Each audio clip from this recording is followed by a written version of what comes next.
आप देख रहे हैं अल्फा डिफेंस हिंदी में आपका स्वागत है। आज के इस वीडियो में हम लोग बात करेंगे एक चाइनीज रॉकेट के बारे में जिसके कुछ पार्ट्स भारत के ऊपर स्पेस से अर्थ में री एंटर हुए थे। इस री एंट्री वीडियो को अभी आप अपनी स्क्रीन के ऊपर देख सकते हैं और जैसे ही ये वीडियो सरफेस हुआ था वैसे ही बहुत सारे लोगों के कुछ क्वेश्चंस आए थे। आज के इस वीडियो में इन क्वेश्चंस को आंसर करने की कोशिश करेंगे। सबसे पहला क्वेश्चन था कि ये बेसिकली है क्या। हम लोगों का भी इनिशियल असेसमेंट था कि ये शायद एक मीटियोर शार है, लेकिन बाद में जैसे जैसे समय बीता वैसे वैसे एक क्लैरिटी मिली कि ये एक चाइनीज रॉकेट के कुछ पार्ट्स हैं। यूनाइटेड स्टेट्स ऑफ अमेरिका के एस्ट्रोनॉमर जॉनथन मैकडॉवेल ने ट्विटर पर यह चीज क्लियर की थी कि ये री एंट्री है 3B रॉकेट की। ये चाइनीज चैंगजैंग 3B रॉकेट की थर्ड स्टेज है जिसको फरवरी 2021 में लॉन्च किया गया था और जॉनथन मैकडॉवेल की तरफ से ही ये पाथ री एंट्री के लिए दिखाया गया था। और जैसा कि इस बात में आप देख सकते हैं कि इसमें ये रॉकेट महाराष्ट्र और गुजरात के ऊपर से मूव करते हुए जाना था। इस इंसिडेंस के बाद में दो और इम्पोर्टेंट चीजें लोगों की तरफ से पूछी गई हैं। पहली कि क्या भारत इसको ट्रैक कर सकता था और दूसरी क्या भारत जरूरत पड़ने पर इस चीज को शूट डाउन कर सकता था। देखिए, सबसे पहले बात कर लेते हैं ट्रैकिंग को लेकर। देखिए, ये रॉकेट फरवरी 2021 में लॉन्च किया गया था, यानी कि लगभग 1 साल से भी ज्यादा पहले, और इस रॉकेट की थर्ड स्टेज अर्थ में री एंटर की है और नेचुरली वर्ल्ड की सारी एजेंसीज इसको ट्रैक कर रही होंगी। इन एजेंसीज के बीच में डेटा शेयरिंग भी होती है, यानी कि प्रैक्टिकली सब लोग मिलकर इसको ट्रैक कर रहे थे। लेकिन अज्यूम करते हैं कि ये रॉकेट की डेब्री ना होकर एक बैलिस्टिक मिसाइल होता। जी हाँ, आप में से ज्यादातर लोगों के जो क्वेश्चंस हैं वो बेसिकली बैलिस्टिक मिसाइल शील्ड को लेकर ही हैं। तो आइए उस एंगल को ऐड करते हैं इस डिस्कशन में और समझने की कोशिश करते हैं कि अगर ये बैलिस्टिक मिसाइल होती तो क्या भारत इसको ट्रैक कर पाता। रेडार एक ऐसा सेगमेंट है जहां पर DRDO ने काफी बेहतरीन काम किया है। नॉर्मली हम लोग इस चीज के बारे में बातचीत नहीं करते हैं, लेकिन इस सेगमेंट में DRDO ने हर तरीके के रेडार्स बनाए हैं। Swordfish long range trekking radar, जो कि एक एक्टिव इलेक्ट्रॉनिकली स्कैन्ड अरे रेडार है, इसकी मदद से लॉन्ग रेंज ट्रैकिंग की जा सकती है। इनिशियली ये L बैंड रेडार 600 किलोमीटर से 800 किलोमीटर तक की रेंज देता था, लेकिन उसको अपग्रेड किया गया था, जिसके बाद में इस रेडार की रेंज बढ़कर 1500 किलोमीटर की हो गई है। ये इम्प्रूव्ड रेंज वाला रेडार साल 2017 में भारतीय बैलिस्टिक मिसाइल डिफेंस प्रोग्राम के साथ में इंटीग्रेट कर दिया गया था। पब्लिक डेटा के हिसाब से स्वॉर्डफिश रेडार 200 टारगेट्स को साइमल्टेनियसली डिटेक्ट और ट्रैक कर सकता है।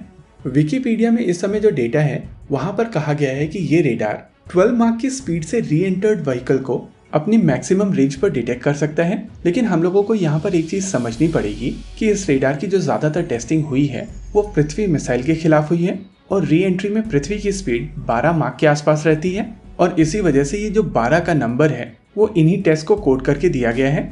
एक्चुअल नंबर इससे कंपैरेटिवली ज्यादा होगा।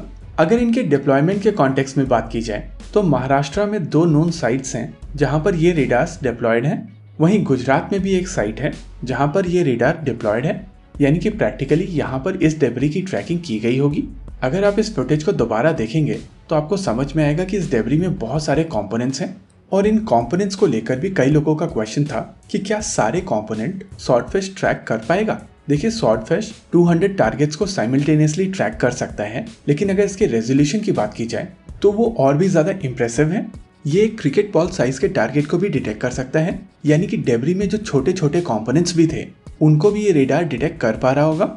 स्वॉर्डफिश के अलावा इसरो का भी जो L बैंड एसा रेडार है, यानी कि मल्टी ऑब्जेक्ट ट्रैकिंग रेडार, उसमें भी ये कैपेबिलिटी है कि वो 0.25 मीटर स्क्वायर के टारगेट को 1000 किलोमीटर की दूरी पर डिटेक्ट कर सके और अगर टारगेट छोटा है यानी कि 0.09 मीटर स्क्वायर का टारगेट है तो उसको वो 800 किलोमीटर की रेंज पर डिटेक्ट कर सकता है।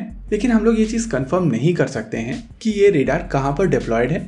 अब बात कर लेते हैं इंटरसेप्शन की। देखिए, अभी तक भारत 10 बार इनकमिंग बैलिस्टिक मिसाइल्स को अपने इंटरसेप्टर्स की मदद से इंटरसेप्ट कर चुका है और इन 10 में से 2 इंटरसेप्शन एक्सो एटमॉस्फेयर में किए गए हैं, यानी कि एटमॉस्फेयर के बाहर किए गए हैं। और ये सारे के सारे mission hit to kill missions थे, यानी कि इंटरसेप्टर मिसाइल सिस्टम काफी हद तक एक डार्ट की तरह आ रही बैलिस्टिक मिसाइल के ऊपर जाती है और उसके साथ टकरा कर उसको डिसइंटीग्रेट कर देती है। हालांकि इस स्थिति में भी इस बैलिस्टिक मिसाइल के कुछ टुकड़े अर्थ तक आकर गिरेंगे, लेकिन इस इम्पैक्ट के बाद में इनकी स्पीड स्लो हो जाएगी। टुकड़े हवा में फ्रिक्शन के कारण जलकर गिरेंगे, यानी कि इंटरसेप्शन के बाद में भी डेब्री आकर नीचे गिरेगा ही, लेकिन वो उतना नुकसान नहीं करेगा जितना एक बैलिस्टिक मिसाइल अपने वॉरहेड के साथ में आकर करेगी। और अगर कोई कंपोनेंट बहुत ज़्यादा बड़ा है और किसी इंपॉर्टेंट स्ट्रक्चर के ऊपर जा रहा है तो उसको short range surface to air missile system से न्यूट्रलाइज किया जा सकता है। प्रैक्टिकली यहाँ पर कहा जा सकता है कि भारत के पास में वो क्षमता है कि अगर ये रॉकेट की जगह पर बैलिस्टिक मिसाइल होती तो उसको इंटरसेप्ट किया जा सकता था। लेकिन अगर आप इस फुटेज को दोबारा ध्यान से देखेंगे तो आपको समझ में आएगा कि इसके बहुत सारे कंपोनेंट एक दूसरे से अलग हो चुके हैं, यानी कि इस रॉकेट की थर्ड स्टेज काफ़ी हद तक डिसइंटीग्रेट हो चुकी है और ये हवा में जलती हुई नीचे आ रही है। यानी कि ये रॉकेट ऑलरेडी उस स्थिति में है जिसमें नॉर्मली बैलिस्टिक मिसाइल किल व्हीकल के साथ टकराने के बाद जाते हैं। यानी कि ये ऑलरेडी पूरी तरीके से डिसइंटीग्रेटेड है और इसमें से अगर कोई बड़ा कंपोनेंट किसी इंपॉर्टेंट इंस्टॉलेशन के ऊपर जा रहा होता तो short range surface to air missile system का प्रयोग किया जाता, लेकिन यहाँ पर प्रैक्टिकली उसकी ज़रूरत नहीं पड़ी है। होप इस वीडियो के माध्यम से आपके सभी क्वेश्चंस के आंसर आपको मिल गए होंगे। इसी के साथ आज के इस वीडियो में रखते हैं केवल इतना ही। वीडियो को अंत तक देखने के लिए धन्यवाद। देखते रहिए अल्फा डिफेंस। जय हिंद।